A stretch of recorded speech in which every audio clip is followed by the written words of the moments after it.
Hello. So we gather this afternoon for Contemplation and Action, Living the Works of Mercy.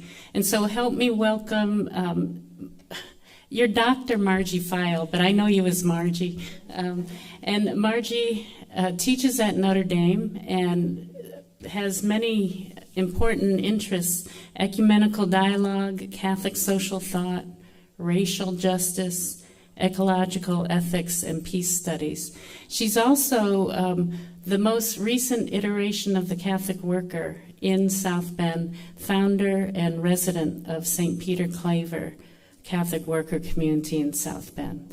So please help me welcome Margie, and many of you know her.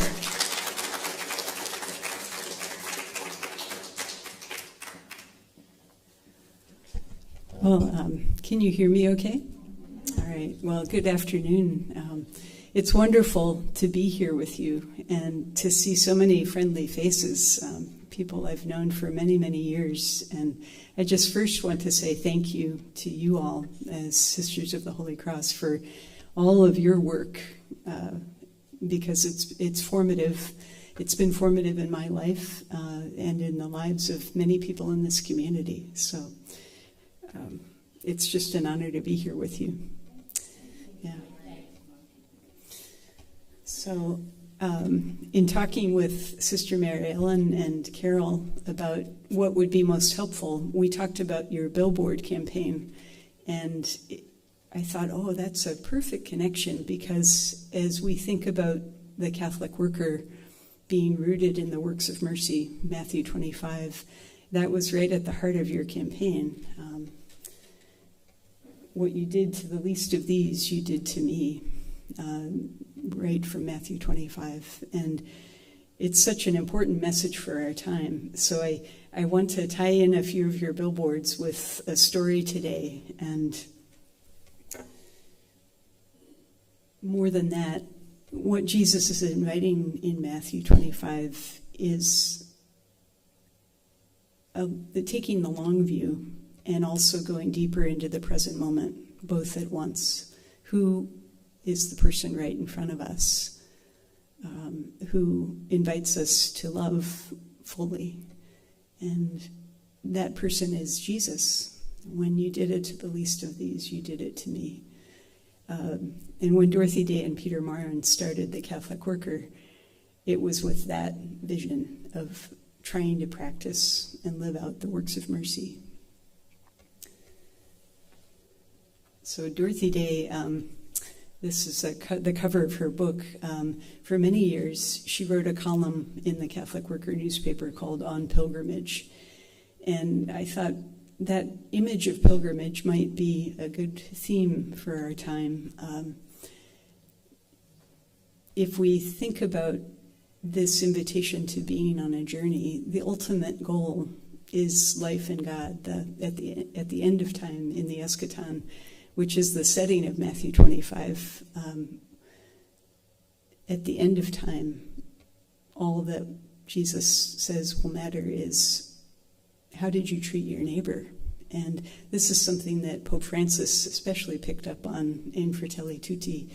And I keep going back to him, remembering his last few months, especially his Easter homily, the day before he died. He talked about the disciples running with joy. That he said, all the disciples who encountered the risen Jesus ran, and they were just filled with joy. And I think they understood what Jesus was saying. At the end of time, all that really matters is, did we love each other? And the invitation to do that is very incarnational. So one feature that drew me to the Catholic Worker is its incarnational spirituality. So thinking about Dorothy Day, I think you could even say that she enfleshed the works of mercy. Understanding the material and spiritual elements of the human person right in front of us, and understanding each person as made in the image of God, is what draws love out of us. And that's the invitation to contemplate How do we contemplate alongside each other right here in this present moment? So we'll take a little pilgrimage. Wednesday, I'd like to talk a little more about that aspect of Dorothy Day's spirituality and connect it to her practices of contemplation. So that'll be the second part. For today, Carol and Sister Mary Ellen were asking if I could tell a little bit about my own journey and some of the things that the Catholic worker here in South Bend is involved in. So part one and part two. So just briefly, I did my undergrad at Notre Dame in the 80s and then came back to do my doctorate in the 90s. And in between, I was with the Holy Cross Associates in Chile for 2 years. And that was very formative for me because, among other things, I realized that the Catholic Church was the only institution left to stand up for human rights in the context of the Pinochet dictatorship. And I was working on a number of different projects in Holy Cross apostolates, but one of the things I was involved in was accompanying the women who were staffing the Vicariate of Solidarity under the Archdiocese of Santiago, and they were all family members of people who had been disappeared. And they were just filled with such joy. And, just being fresh out of college, that was a mystery to me. I thought, how can they be so joyful while they're dealing with such atrocities, And what I was just doing one small thing, which was helping them gather any kind of articles or newspaper articles or publications that had held any hint of documentation around their loved ones, the people who had been disappeared, and some translation. But they were doing this over many years. By the time I got there, that was the very end of the dictatorship, which was 17 years long. And I guess I mention that because I think we're living in a similar time here in the U.S. I never thought that I would feel that muscle memory again. But I do feel the muscle memory of what it was like to live in Pinochet's Chile. And I also remember that sense of joy that these women had. So all of that helped me realize, all my questions are theological. So I came back to study theology and got my doctorate at Notre Dame in the 1990s, and actually got the doctorate in 2000. And I was teaching in Philadelphia at St. Joseph's University, a Jesuit school, and that's when 9/11 happened.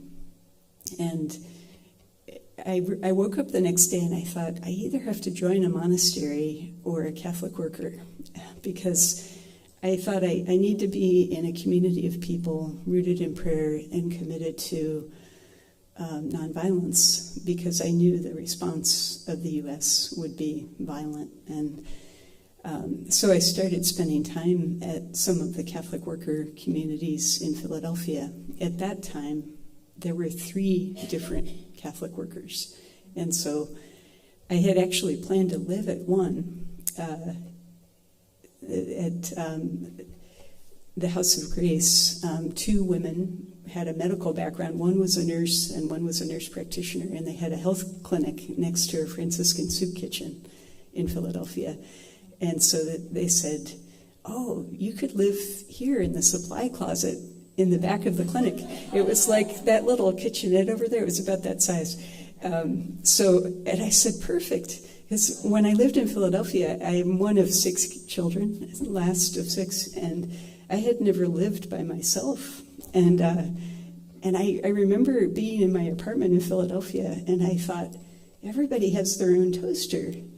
And, they might even have their own vacuum cleaners. And it was, a whole street of row houses. And I I thought, oh, I just can't take it. It's kind of suffocating, the redundancy and the waste. So anyway, that's what drew me to the worker. And I was planning to live in that supply closet and still teach. I wanted to still continue teaching. But then some of you might have known Father Don McNeil, and he was a very dear friend and mentor, and he called one day and said, hey, would you think about coming back to help connect theology and the Center for Social Concerns, because he was getting ready to move on to the next chapter. I learned not to say retire. He didn't want to say he was retired. So he moved on to the next chapter, and I said yes. So I came back in 2002, and when I did, a couple of people said, hey, we heard you're interested in the worker, and some of us are thinking about maybe starting a fresh worker. There had been Holy Family Catholic Worker by the old St. Joe Hospital, and some of you were probably involved at that Catholic Worker, I'm guessing. Was anybody involved there? Yeah. So we didn't want to disrupt what was going on there, but they were kind of on the wane at that point. So we started a different household, and that was in 2003. And let me just move on here. Our first guests arrived on the Feast of Our Lady of Guadalupe in 2003. It was a Latino family of 8. And basically we've had guests ever since then. But we took that as a good sign that, okay, we really don't know what we're doing, but we should just keep going. So that's what happened. People started coming with empty milk jugs because their water had been turned off and they needed water. And then they were coming to ask if they could do laundry because they had nowhere to do laundry and to take a shower. And so we started talking to Broadway Christian Parish and Hope Ministries and the Center for the Homeless just to ask if there might be a need, in St. Margaret's House, if there might be a need for some sort of day center. And they said yes, especially Friday, Saturday, and Sundays. And so we looked around and found an old hardware store and started renovating that, which ended up being, as you all probably know from all of the work that you have done in your lives, when you get an old building, yeah, I don't need to finish that sentence, do I? Yeah. It was a lot of work. But we opened in December of 2006, and, one thing has just led to another. So when I think about contemplation and action and the works of mercy, I think about this quality of surrendering in the present moment to say, what is the Holy Spirit inviting right now? And then to understand how we as a community might take that up together. Because one thing I've also learned, and I know you all know this well, is it's impossible to do it by yourself. I mean, that's what has drawn me to the worker, and I suspect for you all and as sisters in the Congregation of Holy Cross, that communal element is what grounds us and anchors us. And the Holy Spirit has used us in that way altogether to meet the needs at hand. So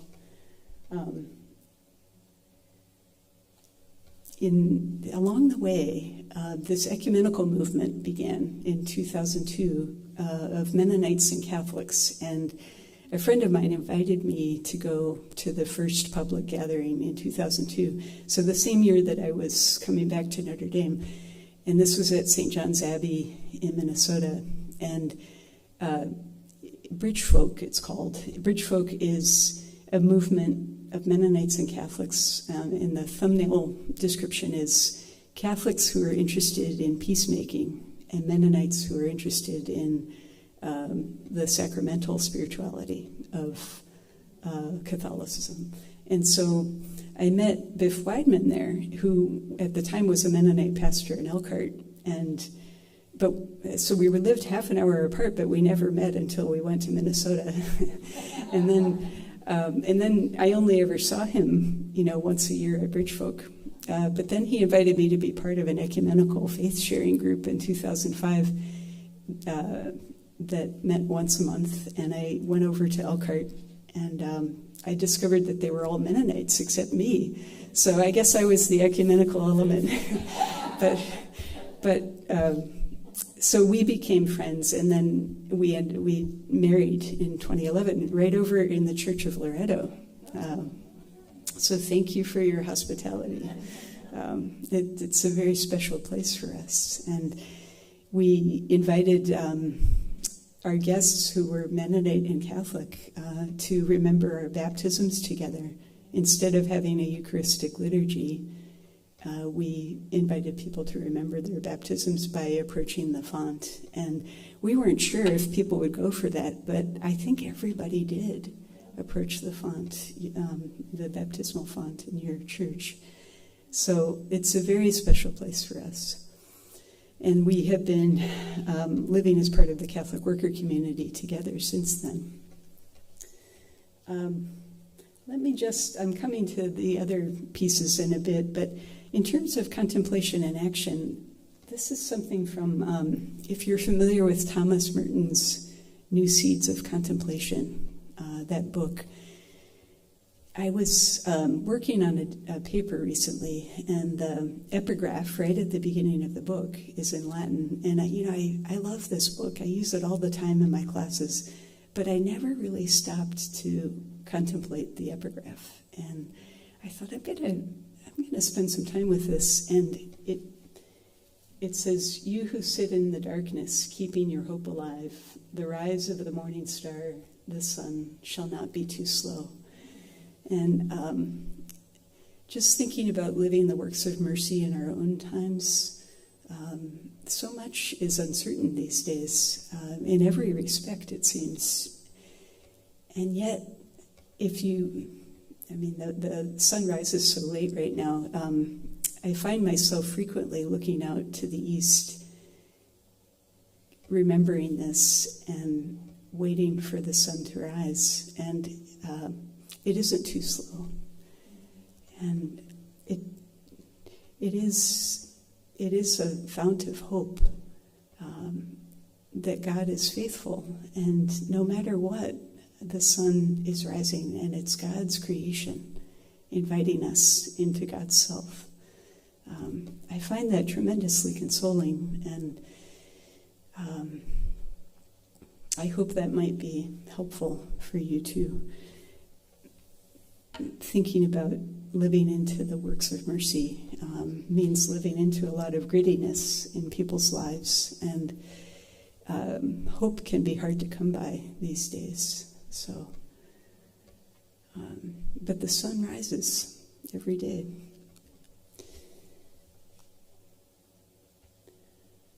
So, thinking about the Latino family I mentioned, right now we have a Guatemalan family with us. So Biff and I live on the second floor of a house, and Rosa and Caterina live on the first floor. And Rosa works at Notre Dame in food service, but she also has worked here in your convent.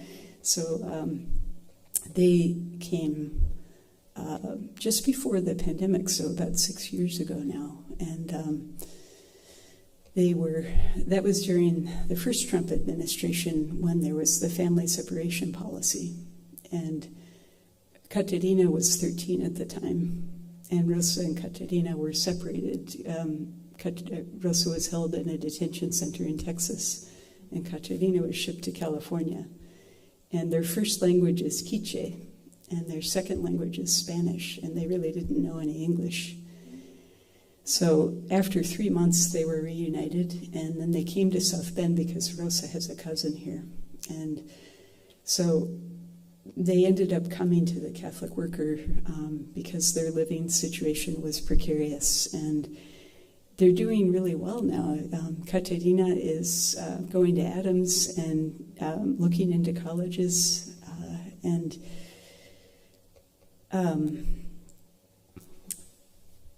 your billboard, I was a foreigner and you welcomed me, speaks into this tremendous need of our times. In every time, I mean, Jesus was a refugee. Jesus was a migrant. It's really God's hospitality that we're extending, and we're all in need of welcome. We're all in need of God's hospitality. And that's something that when I come back on Wednesday, I can say more about that. It's deeply part of Dorothy Day's spirituality and deeply part of the Catholic worker. I think that's right at the heart of the works of mercy, that understanding that it's really God's hospitality that we're all dependent upon. So back to Our Lady of the Road. I mentioned that we opened in 2006. So this is the outside of Our Lady of the Road, and I know many of you have been there. Can people raise their hands? Yeah. So some of you should be giving this talk, really. And I think the Peace and Justice group, Margarita's sitting back there, you all visited a year ago in the fall, I think, at Our Lady of the Road. So we've just been thrilled, and I think Judith Ann used to be down as a volunteer, folding laundry and doing all sorts of things. And so, yeah. So again, we're just very grateful for the connections, because you've been right at the heart of practicing these works of mercy at Our Lady of the Road. This building is 11,000 square feet. It doesn't look like it, but it is, and it extends back in the block. And the raised part on the far left is a chapel. We opened this chapel in 2017. It's called the Chapel of the Holy Spirit, and we have Mass there every Wednesday night at 7:30. If you're ever looking for something to do on a Wednesday night, come on down. And there's breakfast, showers, and laundry every Friday, Saturday, and Sunday, and then a big potluck meal every other Wednesday. And there's also a wood shop, so we have Jonathan Hain directs the sacred music program at the Basilica at Notre Dame, and a couple of the choirs, and he also is a woodworker, and so he coordinates the wood shop. And we have started to make urns and coffins as a way to practice the works of mercy, mainly because some of our guests who have died have no family, and there are no means for their burial, and so we have taken that on ourselves to bury them. And just this year, we lost one of our longtime guests. He was very sick and ended up dying in May, and we were able to hold his memorial service in the chapel and take care of his burial. So under Our Lady of the Road, some of you know this story, I think, but in 2020, when Weather Amnesty ended, the program that offers emergency shelter for people on the street from November through April, that ended, and during the shutdown, as many places around the country and the world, South Bend had turned the water off. You know, there wasn't water available. The water fountains were all turned off. Any public restrooms were closed. No sanitation, and people were living in these tents. This is right behind the Catholic Worker House in Monroe Park. If you know where the post office is downtown, it's right there, and right across the street. And so about 100 people. There were 2 babies born, 2 women living in the tents during that time.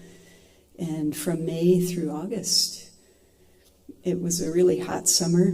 And after they were on this grassy area. They went a block south to the old Division of Motor Vehicle building in their parking lot, asphalt parking lot, no water, no sanitation. It was really rugged.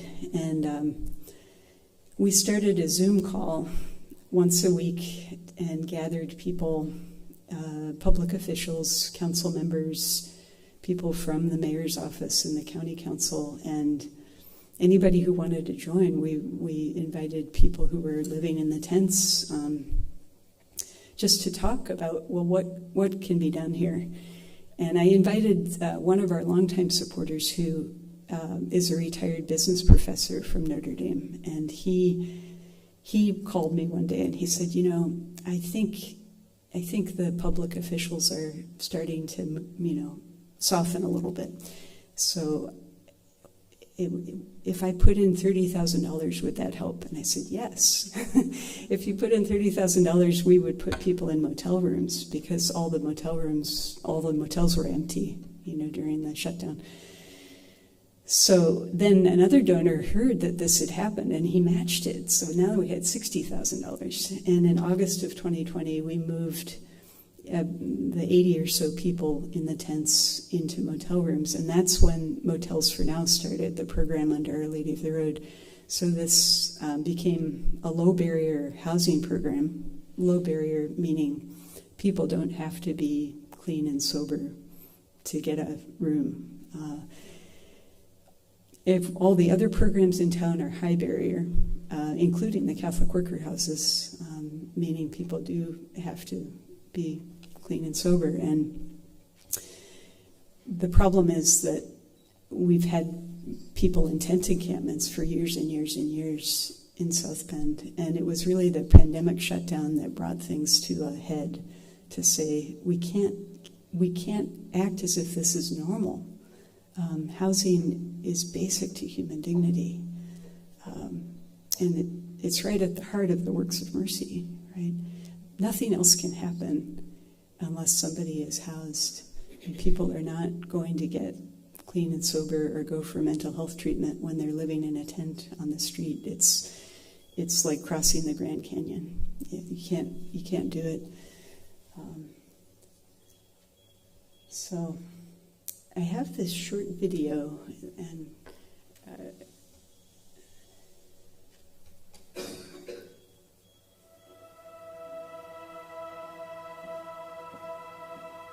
I literally felt like I was drowning, and I couldn't find a way to get up on shore.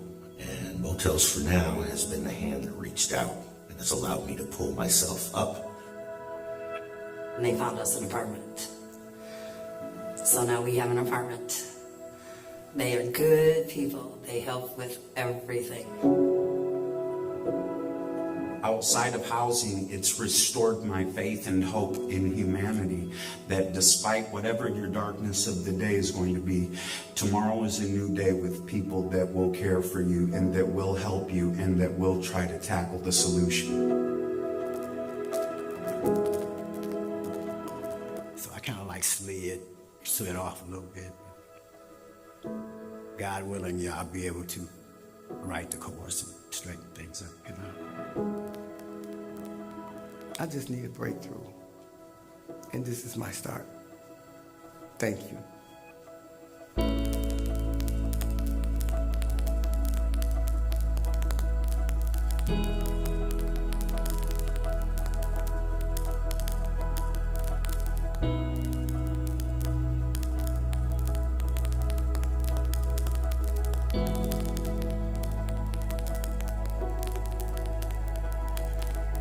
They helped us get back on our feet. And it's easier when you have help than to do it by yourself.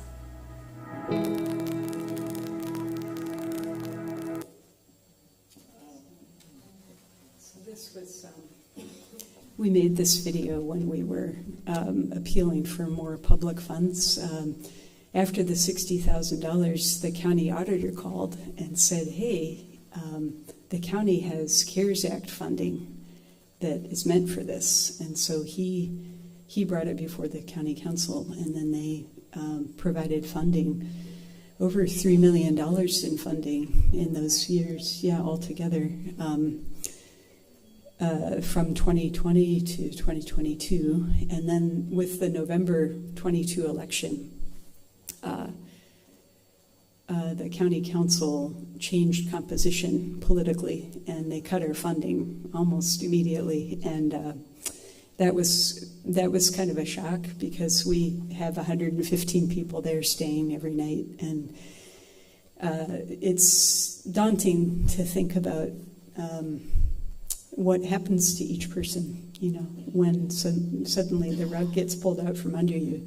They had indicated that they would continue funding it, and then they turned on a dime and pulled it. So that's when the mayor of South Bend stepped in and helped us buy this motel location, the Knights Inn on Lincoln Way West. And that's where we still currently are. It's in pretty bad shape, so kind of like Our Lady of the Road, we've had to do a lot of work to fix it up, and it's okay, we're making it work, but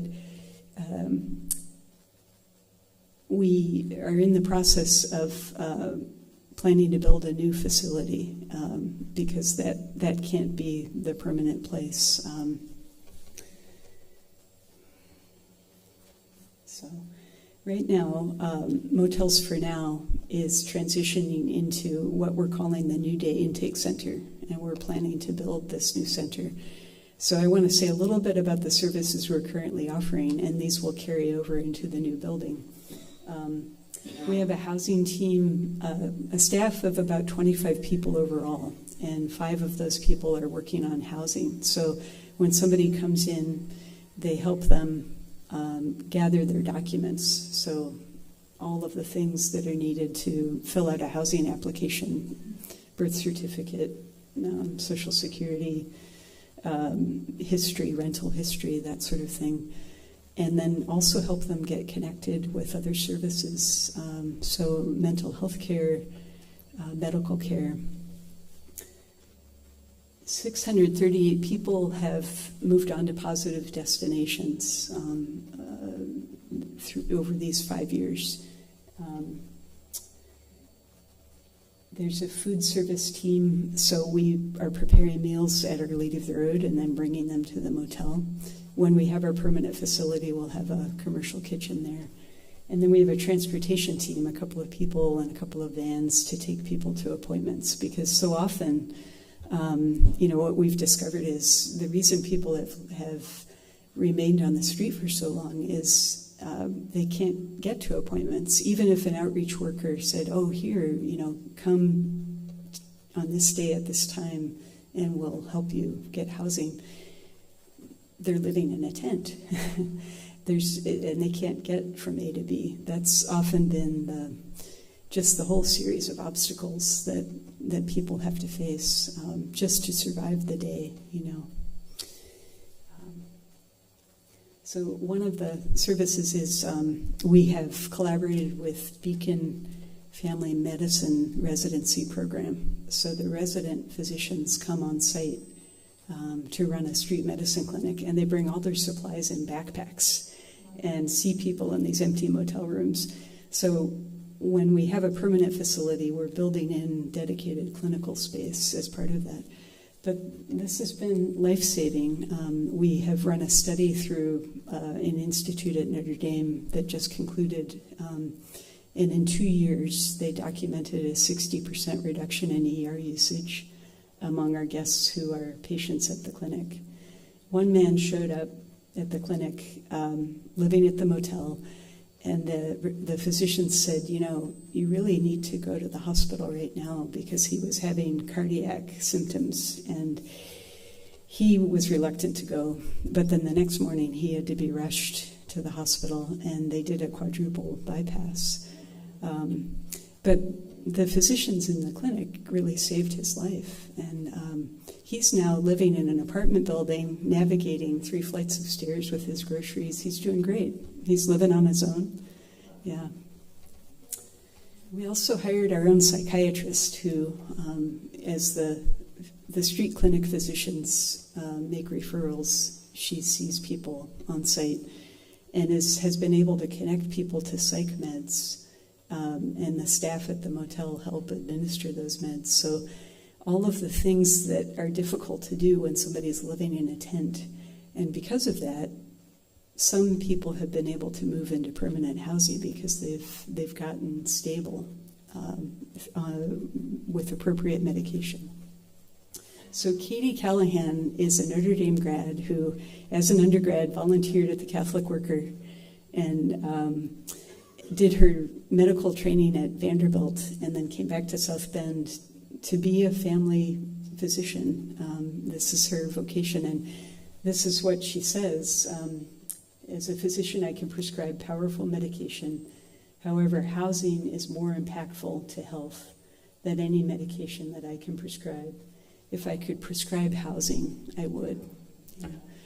And Katie supervises the resident physicians on site, and is just all in. I mean, if we have a tough case, we'll text her, you know, and just. When was the last time you could text a physician and get a response, you know?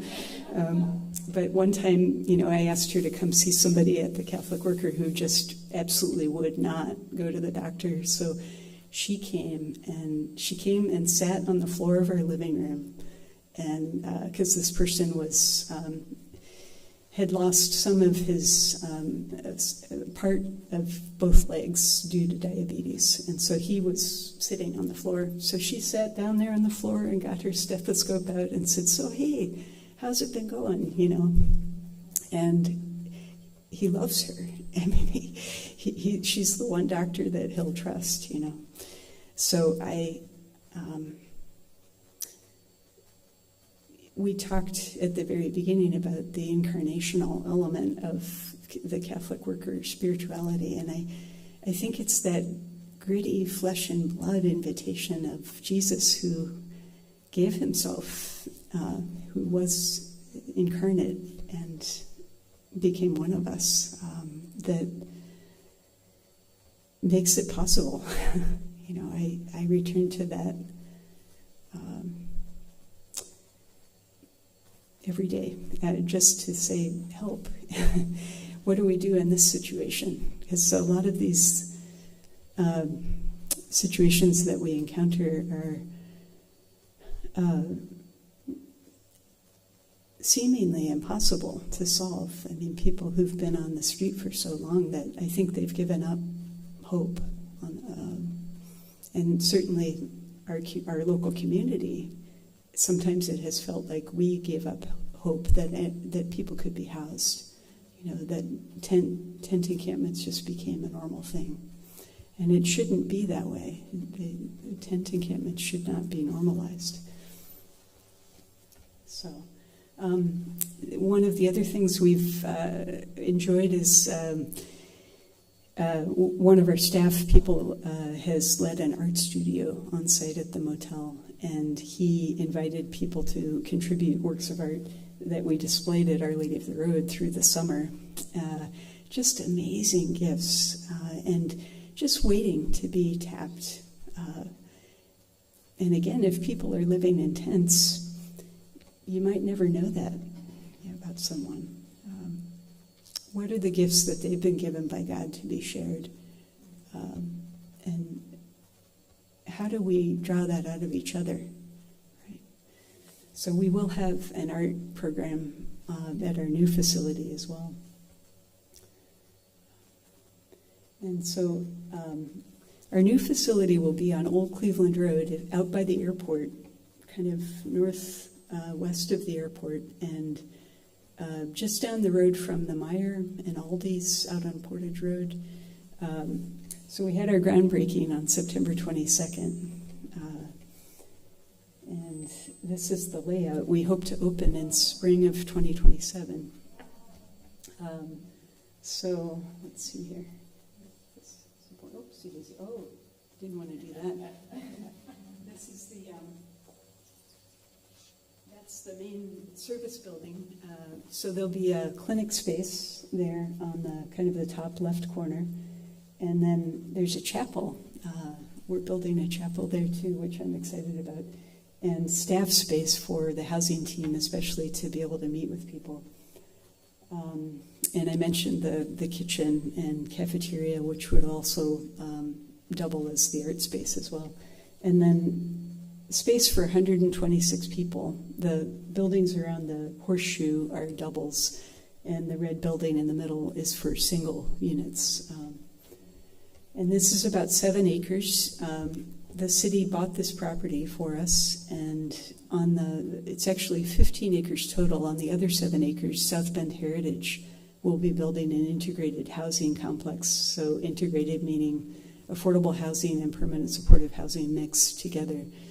And one of our hopes is that people who are ready for housing at New Day could then just move to the next phase on the back part of the property, and that there would be a kind of communal feel to it, not an institutional feel, but a neighborhood. Yeah. So this is the schematic. Yeah, and it's a beautiful old property. It was a farm, and when we went out for the groundbreaking, there was a Cooper's hawk in the tree, and these beautiful old maple and oak trees. We're going to try to save as many of the trees as we can and kind of fit the buildings in around the trees. Yeah.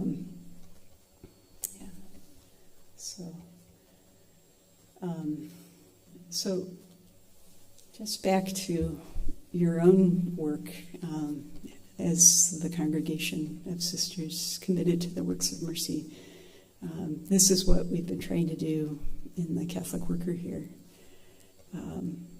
And I wonder if there might be any questions that you have, or any thoughts, please. I think Carol has a mic. So. Your new, I noticed your new building is quite a long ways from downtown. Is there, are you going to have a team? Because most of the homeless, aren't they around downtown? And then in order to service them, you would take them probably to your new facility. But how do you handle that? Mm-hmm. That's a good question. We actually wanted to be out here on Old Cleveland Road because of the natural beauty, and we have a team. We have 2 vans and a couple of people who are drivers to take people to appointments. It's also on a bus line, the 16B Blackthorn Express bus line. We're going to have services on site, and we think that it wouldn't be necessary for people to be going downtown a lot. I mean, people are free to come and go as they wish. But ideally, with a purpose-built facility, it can be an anchoring place. The other concern we have had is people on the street are very vulnerable to those who don't wish them well, and particularly people dealing drugs who are looking for, customers. That's been really hard for us on Lincoln Way because it's sort of a drug superhighway out there. It's very close to the highway entrance to 31, and the distribution network is pretty formidable between Chicago and Detroit, and South Bend's right in the middle. And their current location is not very defensible. We don't want it to feel like a prison, but on the other hand, it's extremely difficult to keep people who shouldn't be there off the property. So being a little further out and having a space that can be controlled more, and having natural beauty, which we believe is healing, those are values that we have held. And I understand what you're saying. I think we can deal with the transportation issues because we've learned in these last 5 years what the needs are, and I think we can, add another vehicle, another driver if we need to. But yeah.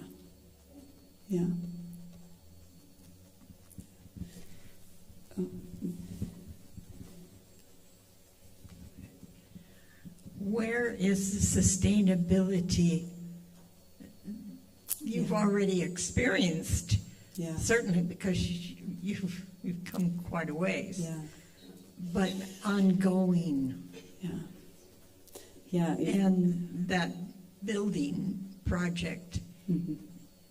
itself, and debt is not anything that is going to help. No, you're right. I didn't want to make a fundraising pitch to you all, but since you brought it up, you're right. It's the building is about $15.2 million, and the operating budget now is $1.8 million. So the capital campaign that we're in right now is $18.8 million, which includes 2 years of operating funds. The public funding just won't be there, right? I don't anticipate that the federal government is going to be at the table. And so this morning, I actually was talking with a business school class, something I never do, but, Carolyn Wu, who worships with you all, has come alongside and is with us. She's pitched her tent with us. And so last week she connected me with a business professor who has an M&A class, Masters of Nonprofit Administration. And so I talked to their class this morning, and they're looking for a project to sink their teeth into. And I've talked with Carolyn about this. She knows that I'm just a theologian, and she was the dean of the business school. So, yeah, there's a big learning curve here. But I think that we need to create a business, social enterprise business that can fund a new day. So a business that makes profit, and then the profits go into New Day. And one of my inspirations is our construction company is Ton and Blank, and they're owned by the Franciscan sisters. The Franciscan healthcare system here in northern Indiana, they bought their own construction company, and that company builds their hospitals. Yeah. And so it's a for-profit construction company, and the profits go into the Franciscan sisters' work. And so I thought, we could do that. And the other thing that's been on my mind is, the housing market around here has just exploded. I mean, we have luxury housing everywhere around our campuses here, while we have people in the street without any housing. And a lot of the luxury housing is occupied by people who don't even live in South Bend. They're just here for football games, or they rent them out as Airbnbs. What would happen if, we could invest in market rate housing and use the profits to then fund New Day, so that people who don't have any housing benefit? So it's it's sort of distributive justice. It's a sort of a circular housing economy in that way. We'll see. I mean, the other housing pressure that we're facing is during the pandemic, there were emergency housing vouchers available. And so we were able to move people from the motel into housing pretty quickly, within 4 to 6 months. But that has become 1 to 2 years. And we have a waiting list of over a year now. Because there aren't housing vouchers, and there isn't a way to move people into housing and support them right now. So we're looking into modular manufactured housing as a solution. So anyway, to the sustainability question, it's definitely on our minds, and somehow we have to find a way to generate social capital. I'm not a capitalist. I joined the Catholic Worker to get away from the whole war-making economy, but I've come to see that somehow, like the Franciscan sisters did, we have to create a sustainable business that can fund New Day so that we're not dependent on public money, because I don't think there will be any public money. The city of South Bend is contributing $500,000 a year in operating funds right now, but that won't last for many more years. And so we have to be creative, and rely on grants, but also I think a business model. Yeah. Mary. I was just wondering what you thought about for children. Yeah. Yes, during our first year, we had 26 children on site at the motel. And then we worked with the Housing Authority to ensure that they would provide vouchers. If a family came to us, we would connect them with the Housing Authority so that they could get housed right away. And that has worked fairly well, although the Housing Authority doesn't have vouchers right now. Their list is closed. So on top of that, the eviction moratorium ended. And so, and in addition, South Bend has one of the highest eviction rates in the whole country. And so a lot of families are in need right now, and those needs are not being met. And I anticipate that will only increase because of the lack of federal funding now. So it's a very difficult time, and especially, I think, for families. Yeah. Margie, in terms of sustainability, could you say something about staff with the worker and Motel 4 and Our Lady of the Road? Mm-hmm. Yeah, so we've had, with the Catholic worker, over the years we've had, as few as 4 staff people and as many, I think at one point we had 13. And Our Lady of the Road, we think of as the apostolate of the Catholic workers. So our volunteer staff in our houses has staffed Our Lady of the Road. I was telling Carol before we began that John Schomer is now executive director of Our Lady of the Road, and he did his undergrad at Notre Dame and then in engineering and PLS, the Great Books program. So he's just sort of a Renaissance man, and was working in the city sewers team. The city was renovating their sewer system, and John, out of college, was working on that. But then, having volunteered at Our Lady of the Road over many years, he said, I just feel like I want something more pastoral. And I said, oh, John, I've got a proposition for you. So he's the director of Our Lady of the Road now, and we just hired an assistant director for him, Philip Lomnath, who did his MDiv at Notre Dame. So that is what is making things more sustainable right now, because especially with the pandemic, as you all know, things were shut down and our volunteers evaporated because they couldn't come. And so we had our Catholic worker staff, the younger folks of 4 or 5 people were keeping Our Lady of the Road open and continuing to serve people on the street and going out and finding people to bring them to the motel all through the pandemic. It's tough work. And then for the motel staff, we went from 3 people to 25. And that, the budget is $1.8 million a year, because we discovered, what is the right number of staff to maintain tranquility in a place where people are experiencing a lot of trauma, have experienced trauma in their lives, and have never had any access to mental health care for the things that they've lived through. At the beginning, it was very volatile, and now it's calmer.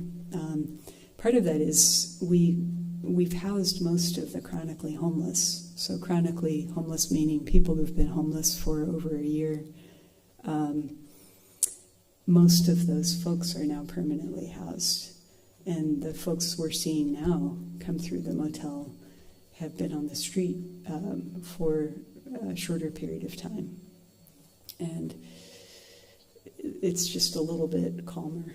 But yeah, I think spiritual and pastoral care has been part of the sustainability. Having Philip on the staff at Our Lady of the Road with his MDiv background is really helpful. Having the medical team and the psychiatrist on site also has been part of the sustainability for us too. And at the end of the day, being rooted in prayer is part of the sustainability as well. Not all of our staff at the worker or at Our Lady of the Road or at the motel are Catholic or even Christian. But that remains, I think, a foundational piece for our ministry, that we're very clear that it can't happen without being rooted in prayer, and to understand the work as a form of contemplative practice. I don't know if that answers what you're... Sheila McCarthy still doing the motels for? Yeah, Sheila McCarthy is the director of that, and it's become New Day. So yeah. Yeah.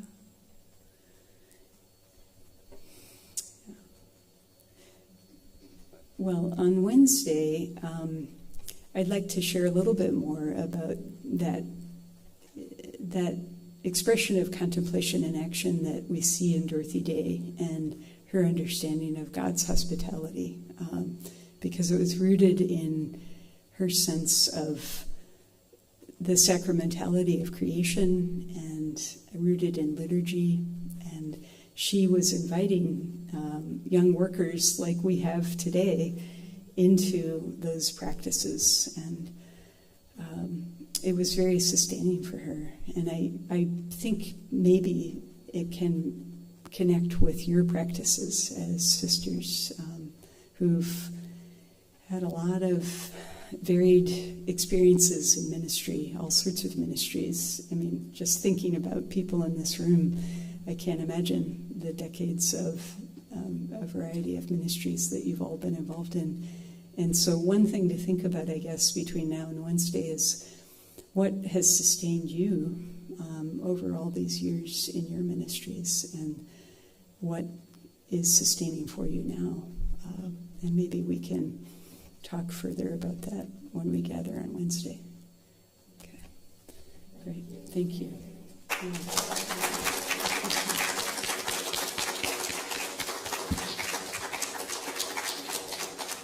Thank you, Margie. And we'll see you Wednesday. Thank you so much.